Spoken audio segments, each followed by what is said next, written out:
Bacaan dari kitab Maleakhi. Beginilah firman Tuhan semesta alam. Lihat, aku menyuruh utusanku supaya ia mempersiapkan jalan di hadapanku. Dengan mendadak Tuhan yang kamu cari itu akan masuk ke bait-Nya. Malaikat perjanjian yang kamu kehendaki itu sungguh ia datang.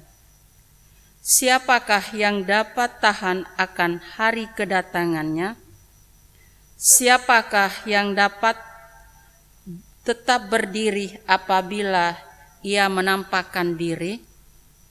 Sebab ia laksana api tukang pemurni logam dan seperti sabun tukang penatu. Ia akan duduk seperti orang yang memurnikan perak, dan ia akan mentahirkan orang Lewi, menyucikan mereka seperti emas dan seperti perak, supaya mereka menjadi orang-orang yang mempersembahkan kurban yang benar kepada Tuhan. Seperti pada hari-hari dahulu kala dan seperti di tahun yang sudah-sudah. Sesungguhnya aku akan mengutus Nabi Elia kepadamu menjelang kedatangannya hari Tuhan yang besar dan yang dahsyat itu. Maka ia akan membuat hati para bapa berbalik kepada anak-anaknya dan hati anak-anaknya kepada bapanya, supaya jangan aku datang memukul bumi sehingga musnah. Demikianlah sabda Tuhan. Tuhan bersamamu. Inilah Injil suci menurut Lukas.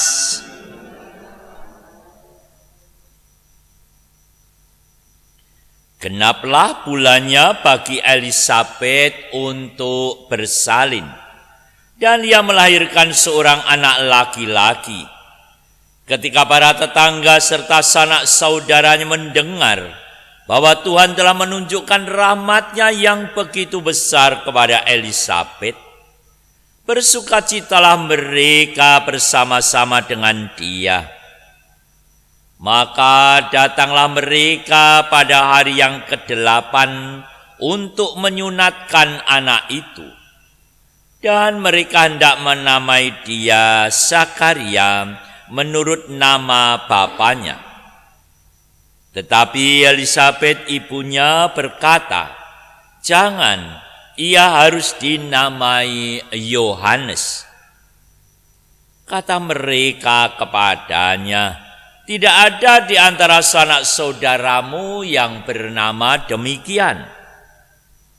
Lalu mereka memberi isyarat kepada bapanya untuk bertanya nama apa yang hendak diberikannya kepada anak itu.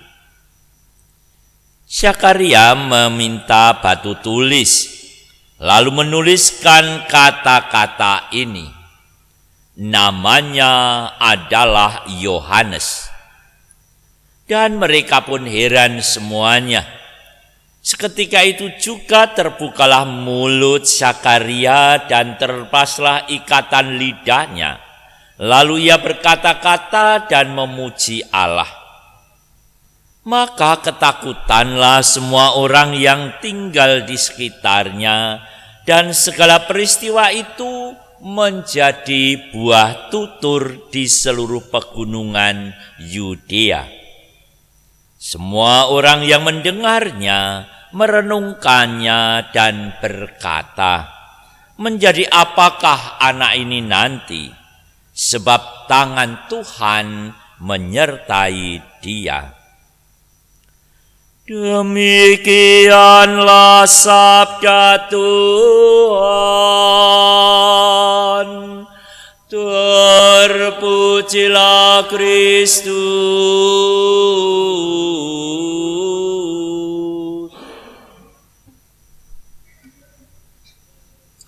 Saudara-saudariku yang terkasih, semakin mendekati kita dalam rangka merayakan kelahiran Kristus di dunia ini, kita diajak untuk semakin menyadari bahwa tangan Tuhan, karya Tuhan sudah mulai untuk karya penyelamatan, sebagaimana juga sudah disampaikan oleh bacaan pertama kitab Maleaki. Nabi kecil ini sudah menyampaikan, "Lihat, aku menyuruh utusanku supaya ia mempersiapkan jalan di hadapanku." Apa yang disampaikan ini berkaitan dengan kehadiran Yohanes, dan kehadiran Yohanes disampaikan karena suatu saat Tuhan Yesus pun ditanya, ketika Mesias datang, mestinya Elia datang lebih dahulu. Dan hal itu kemudian Tuhan Yesus menjawab, suatu saat Elia sudah datang. Elia sudah datang. Hanya orang tidak paham bahwa Elia sudah datang. Ini yang disampaikan dari nubuat perjanjian lama disampaikan. Sesungguhnya aku akan mengutus Nabi Elia kepadamu menjelang datangnya hari Tuhan yang besar dan dahsyat itu. Maka berkaitan dengan hal itu adalah ketika Tuhan Yesus hadir ke dunia dan juga berkaitan dengan karya-karyanya disiapkan oleh Yohanes Pembaptis.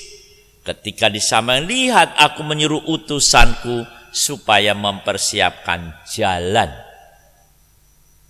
Yohanes Pembaptis mempersiapkan jalan, bukan jalan dalam pengertian, dalam istilahnya membuka jalan, terus ngeduk tanah dan sebagainya, meratakan tanah, tetapi hati umat manusia. Maka Yohanes Pembaptis menyampaikan berkaitan dengan dalam rangka mempersiapkan kedatangan Mesias.